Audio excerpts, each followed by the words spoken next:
Assalamualaikum warahmatullahi wabarakatuh. Rabbi shrahli shodri wa yassir li amri wahlul 'uqdatam min lisani yafqahu qawli. Terima kasih mahasiswi jurusan Prodi Bimbingan dan Konseling Pendidikan Islam Institut Darul Quran telah mampir di YouTube ini. Ini merupakan YouTube yang memang dikhususkan untuk video pembelajaran pada mata kuliah yang berhubungan dengan bimbingan dan konseling. Baik, pada video ini kita akan membahas terkait dengan apa itu pengertian, kemudian fungsi dan tujuan dari bimbingan dan konseling perkembangan. Baik, teman-teman, kita langsung saja ke pengertian bimbingan dan konseling perkembangan. Kita pahami bahwa bimbingan dan konseling perkembangan itu merupakan pandangan mutakhir ya, yang memang titik tolaknya itu adalah asumsi bahwa manusia itu pada hakikatnya memiliki potensi. Jadi berdasarkan asumsi inilah bimbingan dan konseling itu dipandang sebagai satu proses perkembangan atau developmental process yang menekankan kepada upaya untuk membantu semua peserta didik atau individu dalam semua fase perkembangannya. Dapat itu menyangkut pada aspek vokasional, kemudian aspek pendidikan, kemudian ke pribadi dan juga sosial. Nah, mengapa fase perkembangan? Ya, kita di awal memang berbicara tentang bimbingan dan konseling perkembangan, tentu itu kita fokusnya kepada fase perkembangan ya. Nah, konsep bimbingan dan konseling perkembangan ini merupakan dapat kita katakan sebagai satu proses perkembangan yang menekankan kepada pemberian bantuan yang diberikan kepada semua siswa ya, atau semua individu yang meliputi kepada semua bidang bimbingan, baik itu secara bidang bimbingan vokasional atau karir, kemudian pribadi, kemudian juga sosial, kemudian ada yang berhubungan dengan pendidikan. Nah, semua tahapan ini akan berlangsung pada semua rentang kehidupan. Jadi bimbingan dan konseling perkembangan itu diberikan mulai dari anak usia dini hingga kepada lansia nantinya. Oke, bimbingan dan konseling perkembangan ini menekankan kepada upaya pengembangan potensi dari dalam diri sendiri ya. Jadi difokuskan kepada pengembangan itu, kepada pengembangan ego, kepada pengembangan self concept, karena pada hakikatnya nanti siswa atau individu itu diminta untuk secara mandiri dapat menyelesaikan permasalahannya sendiri. Permasalahan yang seperti apa? Tentu permasalahan yang tidak hanya permasalahan pribadi, tapi juga permasalahan yang terkait dengan baik itu cara pengambilan sikap karirnya atau pengambilan keputusannya atau bagaimana cara belajar yang baik, itu juga merupakan salah satu bentuk dari bimbingan dan konseling perkembangan. Nah, bimbingan dan konseling perkembangan sendiri dapat kita artikan sebagai layanan bimbingan dan konseling yang dirancang dengan memfokuskan kepada kebutuhan, kemudian minat, kemudian juga isu-isu yang berkaitan dengan tahapan perkembangan siswa ya. Ini yang sangat penting nih, tahapan perkembangan siswa. Dan ini juga merupakan bagian penting yang integral dari keseluruhan program pendidikan. Karena kalau berbicara tentang tujuan dari bimbingan dan konseling perkembangan, tentu tujuan akhirnya adalah sama dengan tujuan akhir dari pendidikan, yaitu untuk memandirikan si siswa gitu ya. Oke, kemudian kita masuk kepada kita bahas dulu. Barangkali ada yang bertanya, kenapa kita fokus ke bimbingan dan konseling perkembangan, bukan bimbingan dan konseling. Mungkin ada teman-teman sebagian yang sudah membaca, ada bimbingan dan konseling yang namanya bimbingan dan konseling pola 17, ada bimbingan dan konseling pola 17+. Kenapa kita fokusnya ke bimbingan dan konseling perkembangan? Nah, ini merupakan salah satu bentuk pola dan pemikiran yang telah diterapkan secara nasional ya. Jadi semua secara nasional itu melalui APKIN ini sudah dilakukan konferensi, didapatkan bahwa memang ini merupakan paradigma yang paling tepat dipakai untuk membantu siswa atau peserta didik agar tercipta generasi-generasi yang baik, yang unggul nantinya. Nah, bimbingan dan konseling perkembangan ini merupakan bisa dikatakan suatu program layanan yang memang memiliki tujuan untuk agar si individu atau siswanya itu bisa mengembangkan potensi memandirikan dirinya sendiri. Jadi program layanan ini sangat diperlukan di berbagai lembaga, khususnya lembaga pendidikan formal. Dalam lembaga pendidikan formal itu biasanya peserta didik sebagai konseli dibantu proses perkembangannya oleh konselor di sekolah. Jadi sebagai bukti konkret bahwa bimbingan dan konseling perkembangan itu menjadi suatu bidang yang memiliki kebermanfaatan yang sangat besar guna mencapai peserta didik yang memiliki perkembangan yang optimal. Makanya di sekolah-sekolah juga bimbingan dan konseling perkembangan itu dijalankan dengan semestinya gitu ya. Oke. Kita lanjut ke tujuan dari bimbingan dan konseling perkembangan. Nah, berbicara dengan bimbingan dan konseling perkembangan itu tujuannya adalah salah satunya sebagai upaya pedagogis, yaitu yang mestinya sejalan dengan tujuan pendidikan. Nah, berbicara tentang bimbingan dan konseling sama dengan artinya kita berbicara tentang pendidikan. Mengapa demikian? Kalau di pendidikan, proses pendidikan, tujuan akhirnya barangkali adalah untuk mensejahterakan bangsa atau mensejahterakan siswa atau bangsa ya. Nah, tentu ini kita juga berbicara bimbingan dan konseling berbicara tentang kesejahteraan secara psikologis. Kenapa kesejahteraan secara psikologis juga menjadi perhatian? Karena kita lihat bahwa ketika ada siswa kemudian dia berprestasi, dia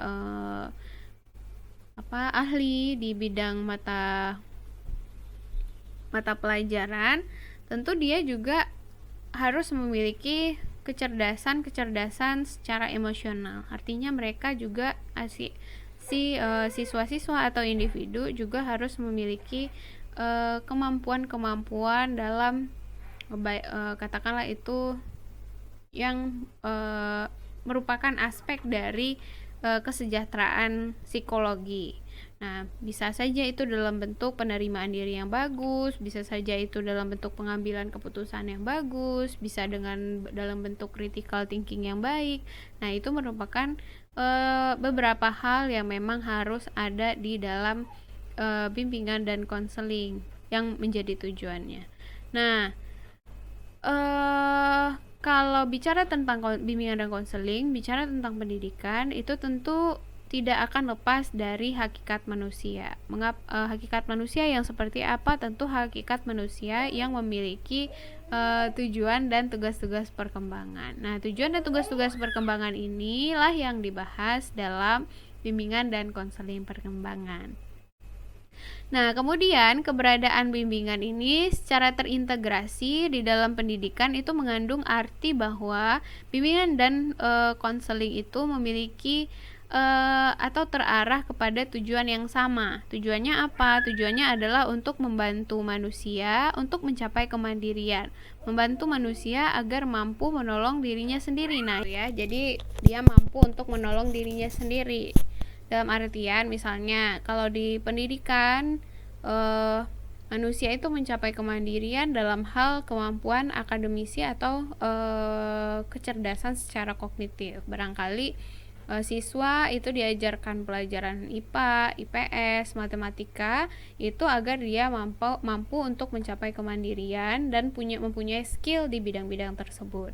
Nah, kalau di bimbingan dan konseling tentu dia harus diharapkan mampu untuk membantu dirinya sendiri, punya keterampilan untuk menolong dirinya sendiri dengan cara bisa dengan menerima diri dengan baik, kemudian dengan memiliki self help yang baik. Nah, ini tentu adalah hal-hal yang memang diharapkan dan menjadi tujuan dari bimbingan dan konseling perkembangan.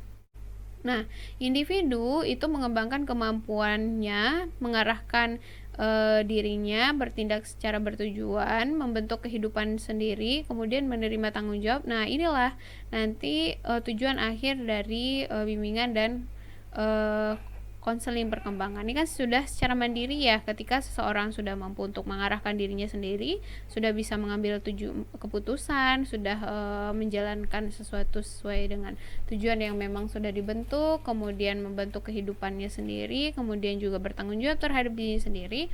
Nah, pada hakikatnya kan itu merupakan tujuan yang memang ada di dalam bimbingan dan konseling perkembangan. Oke. Secara pointer kita akan berbicara tentang tujuan dan bimbingan dan konseling itu sendiri ya. Ada 6 hal. Yang pertama itu adalah adanya penerimaan diri atau self acceptance. Jadi BK perkembangan itu dapat kita merupakan salah satu layanan yang sifatnya untuk mengembangkan ya. Jadi mengembangkan potensi individu untuk menuju kemandirian sebagaimana tujuan dari BK itu sendiri. Jadi BK perkembangan itu tujuannya adalah satu untuk penerimaan diri atau self acceptance. Kan kita lihat bahwa banyak sekali remaja yang ternyata belum bisa menerima dirinya. Misalnya ketika ada remaja yang bentuk tubuhnya barangkali bisa dikatakan gendut atau terlalu kurus, kemudian muncul perasaan-perasaan insecure yang akhirnya menimbulkan perasaan rendah diri, kemudian tidak menerima dirinya. Nah, di dalam tujuan BK perkembangan tentu kita berharap secara mandiri si siswa atau individu itu memiliki memiliki skill atau kemampuan untuk menerima diri.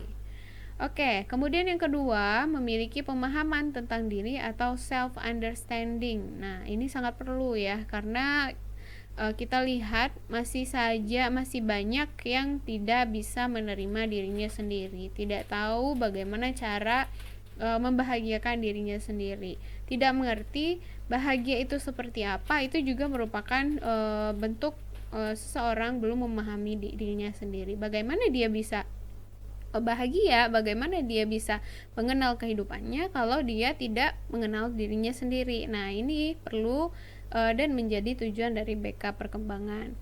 Nah, kemudian yang ketiga, untuk merencanakan kegiatan penyelesaian studi, pengembangan karir, serta kehidupan siswa di masa yang akan datang. Nah, seperti yang kita bahas di awal-awal bahwa dalam BK perkembangan itu tidak melulu hanya membahas atau berbicara terkait masalah pribadi siswa atau masalah siswa, tapi juga nanti bisa saja ke arah pengembangan karir gitu ya.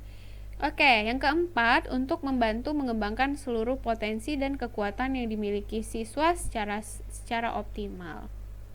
Nah, bisa saja seorang individu itu hakikatnya sudah memiliki kemampuan untuk penerimaan diri yang bagus, kemudian sudah memahami dirinya dengan baik, kemudian bisa mengambil keputusan dengan baik, tapi bisa tidak jarang ya potensi-potensi ini justru redup dan harus dibangkitkan kembali oleh guru BK-nya dengan barangkali si individu atau siswanya tidak memiliki daya juang atau adversity quotient yang bagus, sehingga dia tidak beranggapan bahwa dialah yang paling bertanggung jawab terhadap dirinya sendiri. Oke, yang kelima, selanjutnya menyesuaikan diri dengan lingkungan pendidikan, masyarakat, dan juga lingkungan kerja. Nah, penyesuaian diri adalah hal yang memang paling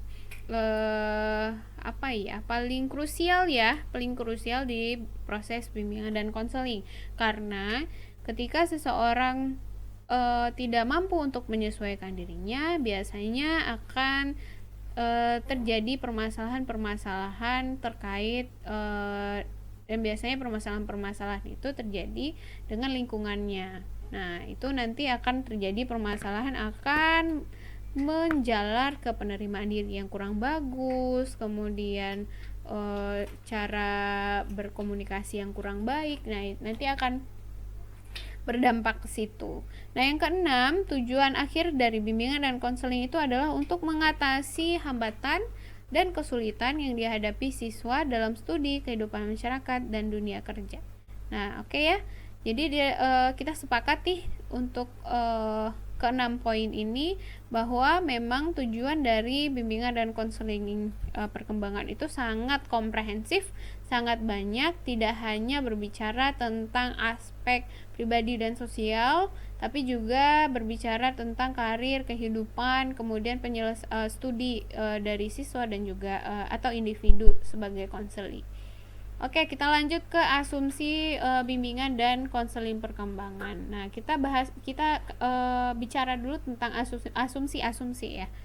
Nah, ada beberapa asumsi. Yang pertama, perkembangan yang sehat berlangsung sesuai interaksi yang sehat antara individu dengan lingkungan yang sehat. Ini kita sepakat ya, bahwa ketika seseorang itu lahir atau hidup di lingkungan yang baik, yang sehat, yang baik secara psikologis, nah biasanya itu juga akan memiliki kebaikan-kebaikan secara interaksi. Nah, kemudian sehingga nanti muncullah bimbingan dan perkembangan itu dari sini, dari bahwa ternyata keberlangsungan interaksi itu akan tumbuh jika ini sangat berkorelasi sekali dengan lingkungan gitu ya. Kemudian manusia itu berkembang melalui tahapan umum dan tugas-tugas perkembangan. Nah, ini kita sepakat bahwa manusia itu lahir dari dari kemampuan, mulai dari katakan anak usia dini, dari kemampuan kognitif, sensori, motorik gitu ya, mulai dari merangkak, kemudian berjalan, atau kalau di psikologisnya dari yang dia mengenal ibunya saja, kemudian mengenal lingkungan, hingga akhirnya dia mengenal bagaimana dia harus bersosialisasi dengan lingkungan, harus menempatkan diri dengan lingkungan. Nah, yang ketiga, konseli itu bukan berarti seseorang yang memiliki mental yang tidak sehat.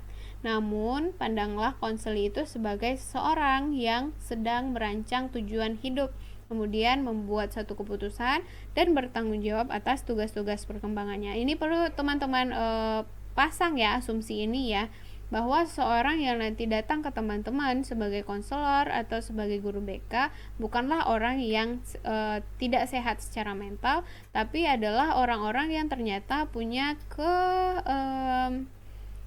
keistimewaan, dalam artian mereka memiliki kesadaran untuk merancang hidupnya sendiri, kemudian membuat keputusannya sendiri, dan secara garis besar kita bisa tarik kesimpulan bahwa ternyata mereka merasa bahwa mereka bertanggung jawab terhadap dirinya sendiri.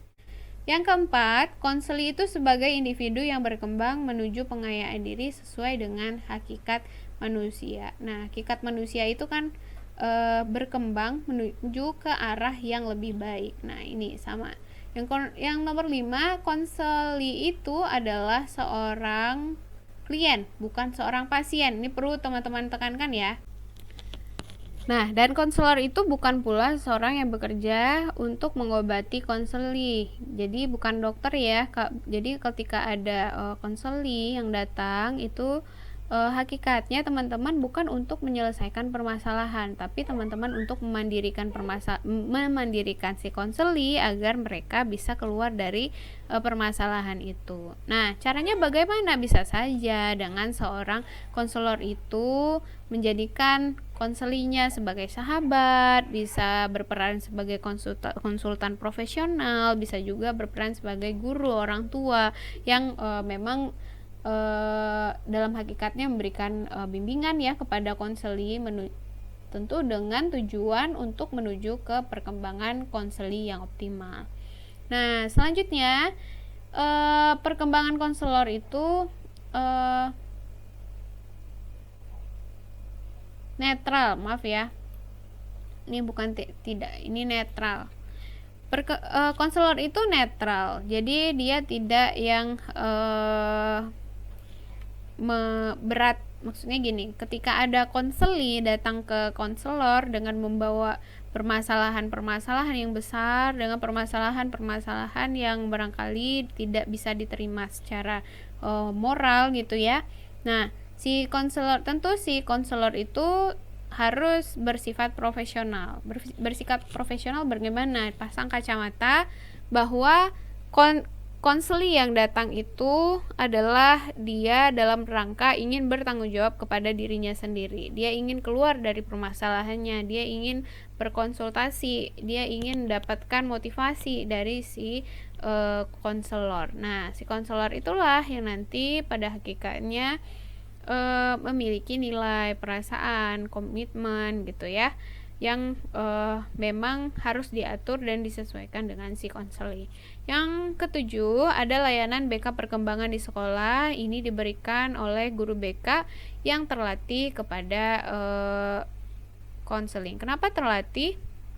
Karena proses bimbingan dan konseling, tepatnya bimbingan dan konseling perkembangan, tidak bisa dilakukan oleh pihak manapun karena pihak manapun yang tidak terlatih, karena gini, apabila dilaksanakan dengan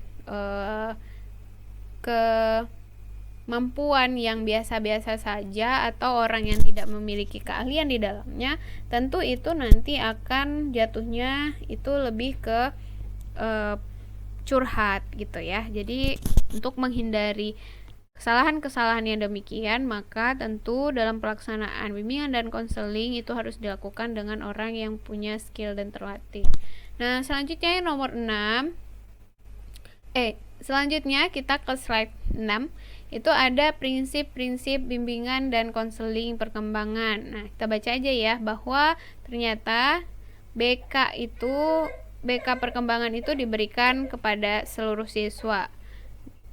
Jadi guidance for all, tidak memandang gender, tidak memandang bahasa, tidak memandang status usia, kemudian tidak memandang perbedaan warna kulit dan lain sebagainya, tapi diberikan kepada seluruh siswa. Yang kedua, BK perkembangan itu bersifat mengembangkan ya. Jadi dilakukan terus-menerus gitu ya, disesuaikan dengan perkembangan. Kemudian yang ketiga, BK perkembangan telah terorganisir dan direncanakan dalam kurikulum. Ini tentu karena apa? Karena memang tadi tujuan akhir dari bimbingan dan konseling itu adalah tujuan dari pendidikan. Maka selayaknya harus sejalan, selaras dengan kurikulum yang berlaku. Kemudian yang keempat, BK perkembangan adalah bagian yang terintegrasi dalam proses pendidikan secara total. Nah, kita setuju ya bahwa BK perkembangan itu memang adalah hal penting yang harus ada di dalam proses pendidikan. Karena apa? Karena memang pelaksanaannya itu lebih fokus ke afeksi. Kalau guru matematika, guru IPA itu lebih ke arah kemampuan kognisi. Nah, BK itu ke arah afeksi. Kemudian BK perkembangan itu melibatkan seluruh personil sekolah. Jadi jangan sampai melaksanakan bimbingan dan konseling itu secara sendiri aja, secara mandiri aja, karena tadi ya, karena diomongin mandiri, jangan sampai teman-teman beranggapan bahwa BK itu harus dilakukan secara mandiri, secara proaktif sendiri gitu ya, tidak. Tapi harus melibatkan support system dari personil-personil sekolah. Kemudian BK perkembangan itu membantu peserta didik belajar secara efektif dan efisien. Nah, ini prinsipnya. Kemudian BK itu didesain untuk pencegahan. Nah, pencegahan yang bagaimana? Misal nih di satu daerah atau di suatu tempat itu ada potensi-potensi untuk melaksanakan si siswa itu terjerumus ke kegiatan tawuran, bukan kegiatan ya, ke aktivitas tawuran. Nah, tentu dilakukan usaha-usaha pencegahan bagaimana agar siswa atau peserta didik yang ada di sekolah itu tidak terjun atau tidak terlibat dalam aksi itu. Nah, selanjutnya, konselor atau guru BK di sekolah itu memiliki fungsi kerjasama dalam program BK perkembangan. Nah, harus bekerja sama. Nah, yang tadi ya, harus bekerja sama dengan kepala sekolah, dengan guru bidang studi, dengan stakeholders tentu. Kemudian organisasi program dan rancangan kurikulum merupakan hal yang penting dalam program BK perkembangan. Kita sepakat. Yang ke-10, prihatin dengan penerimaan diri, pemahaman diri, pengayaan diri. Nah, konselor atau guru BK itu ya secara khusus harus punya kepekaan terhadap apakah memang seseorang ini punya penerimaan diri yang bagus, pemahaman diri yang bagus, karena ini adalah hal-hal dasar yang nanti memungkinkan untuk terjadinya permasalahan-permasalahan besar ya. Selanjutnya, fokus kepada proses pendorongan atau pemberian motivasi. Nah, ini kalau di sekolah ini sangat manjur biasanya untuk memberikan motivasi. Oke, kita lanjut ke fungsi dari bimbingan dan konseling. Nah, fungsi dari bimbingan dan konseling itu ada beberapa. Di antaranya ada fungsi pemahaman, fasilitas, pencegahan, pengembangan. Nah, bimbingan dan konseling itu bimbingan dan konseling perkembangan itu sebagai suatu layanan tentunya memiliki fungsi ya sebagai bukti bahwa BK perkembangan itu memiliki nilai kebermanfaatan bagi konseli khususnya. Nah, fungsi BK itu satu, fungsi pemahaman, artinya si konselor itu membantu konseli agar memiliki pemahaman terhadap dirinya. Dalam artian itu bisa kita artikan dengan memahami potensinya, kemudian memahami lingkungannya, bisa dalam bentuk pendidikan, pekerjaan, norma, agama, moral gitu ya.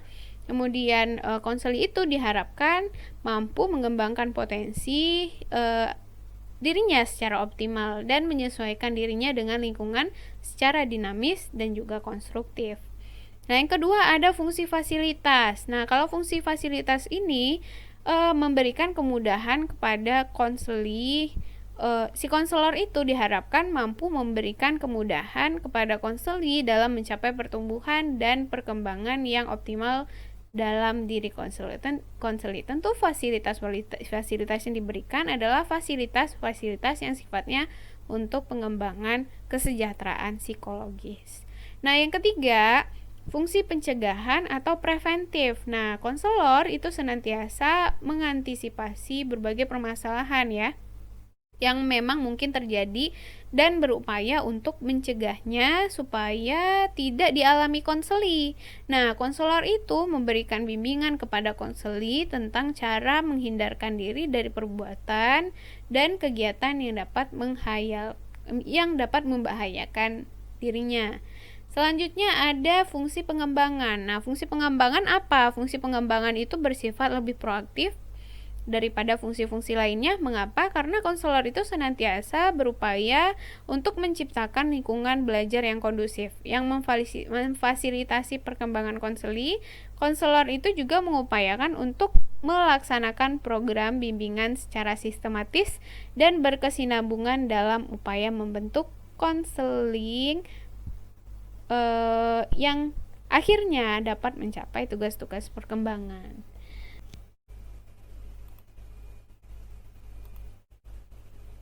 Barangkali demikian pertemuan kita hari ini. Untuk sesi tanya jawab kita akan tindak lanjuti di forum perkuliahan kita, bisa dalam bentuk e-learning, bisa juga dalam nanti kita bahas di forum-forum yang kita sepakati. Terima kasih teman-teman, mudah-mudahan bermanfaat, dapat digunakan sebagai stimulus pembelajaran kita, terus menggali ilmu dari bacaan manapun, dari manapun, agar teman-teman kaya akan ilmu. Oke, terima kasih. Wabillahi taufik wal hidayah. Assalamualaikum warahmatullahi wabarakatuh.